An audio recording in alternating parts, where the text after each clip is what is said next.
രണ്ട് രാജാക്കന്മാർ അധ്യായം 15. അസറിയ യൂദ രാജാവ്.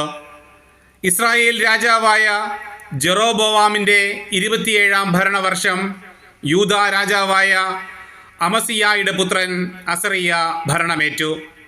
അപ്പോൾ അവന് 16 വയസ്സായിരുന്നു. അവൻ ജെറുസലേമിൽ 52 വർഷം ഭരിച്ചു. ജെറുസലേമിലെ യെക്കോലിയ ആയിരുന്നു അവൻ്റെ അമ്മ. അവൻ പിതാവായ അമസിയായെ പോലെ കർത്താവിൻ്റെ മുൻപിൽ നീതിപൂർവം വർത്തിച്ചു. എങ്കിലും പൂജാഗിരികൾ നശിപ്പിച്ചില്ല.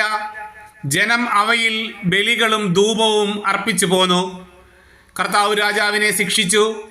അവൻ കുഷ്ഠരോഗിയായി മരണം വരെ അവൻ മറ്റുള്ളവരിൽ നിന്ന് അകന്ന് താമസിക്കേണ്ടി വന്നു. പുത്രൻ യോഥാം കൊട്ടാരത്തിൻ്റെ അധിപനായി രാജ്യഭരണം നടത്തി.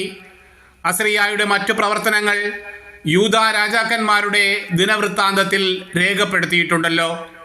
അസറിയ പിതാക്കന്മാരോട് ചേർന്നു ദാവീദിന്റെ നഗരത്തിൽ സംസ്കരിക്കപ്പെട്ടു. പുത്രൻ യോഥാം രാജാവായി.